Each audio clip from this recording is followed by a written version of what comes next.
ED पर हुए हैं रोक के आदेश, लग गया है प्रतिबंध, मोदी सरकार को बड़ा झटका। जी हाँ, मामला बहुत सेंसिटिव है, मामला बहुत दिलचस्प है। मामला आपको जानना भी चाहिए कि आखिर ऐसा क्या हुआ है कि ईडी पर रोक लग गई है। तो मैं बता दूं आपको कि वीडियो को आपको एस्केप नहीं करना, आगे पीछे करके नहीं देखना, वीडियो को पूरा देखेंगे तो समझ में आएगा।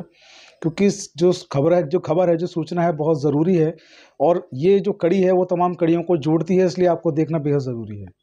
तो आइए शुरू करते हैं, मामला आखिर है क्या। मैं आपको बता दूं कि झारखंड की जो सरकार है, हेमंत सोरेन जो मुख्यमंत्री हैं झारखंड के, उनकी सरकार ने और उनके मंत्रिमंडल ने, उनकी जो कैबिनेट है उसने कुछ फैसले पारित किए हैं, जिसमें एक फैसला बहुत ज़्यादा आजकल चर्चाओं में बना हुआ है। मीडिया के माध्यम से, अखबारों के माध्यम से, टीवी चैनल्स के माध्यम से और तमाम मीडिया के माध्यम से हमारे आपके सामने आ रहा है। शायद आप तक पहुंचा हो, अगर नहीं पहुंचा है तो मैं मीडिया रिपोर्ट्स के माध्यम से आपको अवगत करा दूं कि जो कैबिनेट ने जो फैसला लिया है, बहुत इंटरेस्टिंग फैसला लिया है। झारखंड की कैबिनेट ने, हेमंत सोरेन की सरकार ने फैसला लिया है कि ईडी और जो सीबीआई हैं, ये सीधे सीधे जो अधिकारियों को समन करते हैं, अधिकारियों को पूछताछ के लिए बुलाते हैं, दस्तावेज की मांग करते हैं।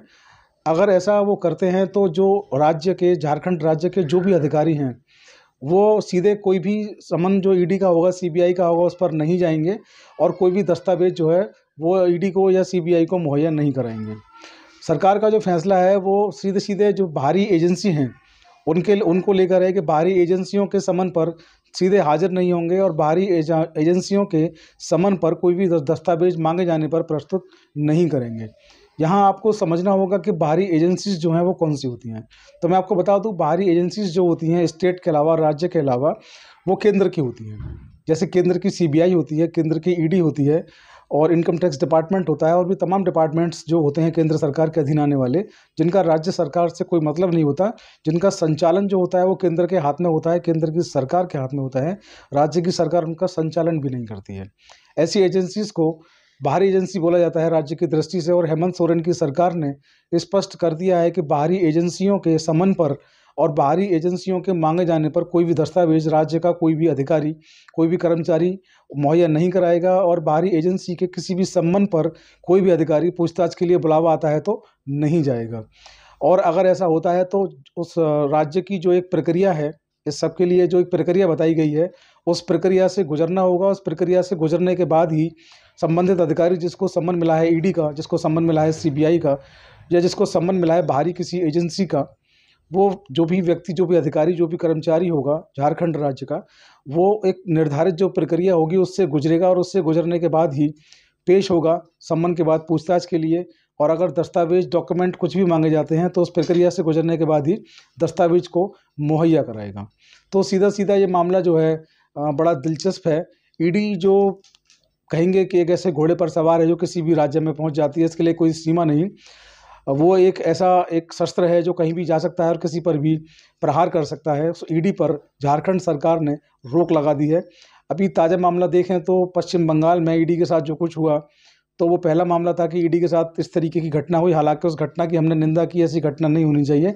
कानूनी दृष्टि से ऐसी घटना बिल्कुल नहीं होनी चाहिए, असंवैधानिक ये घटनाएं हैं, ऐसा नहीं होना चाहिए था। लेकिन अगर यहाँ की बात करें, तुलना की बात करें, तो हेमंत सोरेन की जो सरकार है झारखंड की, उन्होंने एक बड़ा अलग, एक अनोखा स्टेप लिया है। और उन्होंने राज्य की जो शक्ति है उसको सर्वोच्च बताते हुए, उन्होंने जो केंद्र की जो ताकत है, ईडी की जो शक्तियां हैं, सीबीआई की जो शक्तियां हैं, उनको कह दिया है कि आप जो है राज्य की शक्तियों में दखल नहीं करेंगे। हालांकि मैं आपको बता दूं, as a legal practitioner, as a advocate, कि संविधान में राज्य की और केंद्र की शक्तियां दी गई हैं। राज्य की शक्तियां कौन सी होंगी और केंद्र की शक्तियां कौन सी होंगी, और वे कौन से विषय होंगे जहां पर राज्य की शक्तियां जो हैं विशेष महत्व रखेंगी, और वो कौन से विषय होंगे कि केंद्र की जो शक्तियां हैं वो विशेष महत्व रखेंगी। हालांकि जो कानून, जो नियम कैबिनेट ने बनाया है वो उस राज्य में लागू होता है। और देश का पहला राज्य, कहेंगे कानूनी दृष्टि से पहला राज्य जो है पूरे देश में इस वक्त में, झारखंड ऐसा बना है जिसने ईडी की शक्तियों पर पूर्णतः रोक लगा दी है।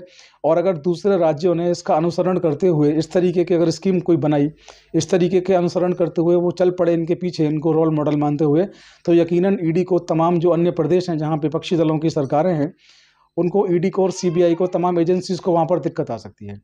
तो ऐसे में ये भी बताना ज़रूरी होगा कि जो भाजपा की जो कार्यशैली है काम करने की, तमाम लोगों के पीछे ईडी जो है सम्मन भेजती है, तमाम लोगों को सीबीआई सम्मन भेजती है, पूछताछ करती है, और खबरें आती हैं टेलीविज़न के माध्यम से, खबरें आती हैं समाचार पत्रों के माध्यम से, खबरें आती हैं सोशल मीडिया के माध्यम से कि अब जो भी नेता को टारगेट करते हैं कि अब ये जेल जाने वाले हैं, पहला समन, दूसरा समन, तीसरा, चौथा, पाँचवां, कि बस अब जेल जाने वाले हैं।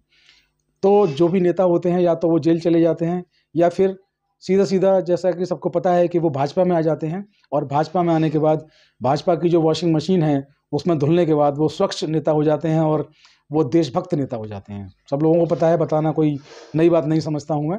अभी ताज़ा उदाहरण अगर हम लें तो महाराष्ट्र के जो हैं अजीत पवार, इसका ताज़ा उदाहरण है, जो महाराष्ट्र की सरकार में इस वक्त अपनी जिम्मेदारी, अपनी भूमिका निभा रहे हैं, सब लोगों को मालूम है।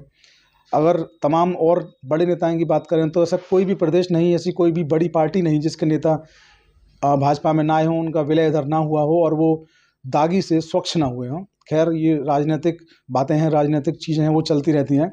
हमें तो लीगल दृष्टि से लीगल जो चीज़ें ठीक हैं वो आप लोगों तक पहुंचाना है।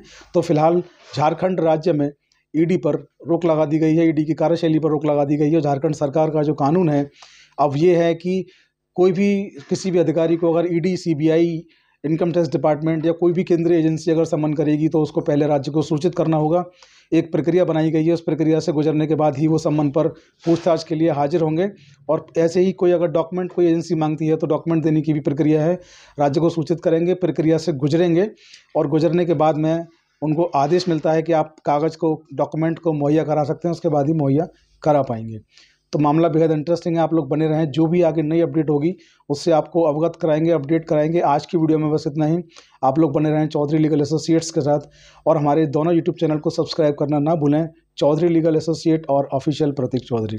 इसके अलावा आप लोग हमें फेसबुक और इंस्टाग्राम पर भी फॉलो कर सकते हैं, आईडी सेम है, चौधरी लीगल एसोसिएट और आरटीआई एक्ट्रेस प्रतीक चौधरी। इन सब के लिंक आपको जो हमारा डिस्क्रिप्शन का बॉक्स है वहाँ पर मिल जाएंगी। वीडियो को ज़्यादा से ज़्यादा लोगों तक शेयर अवश्य करें। जय हिंद, जय भारत, नमस्कार।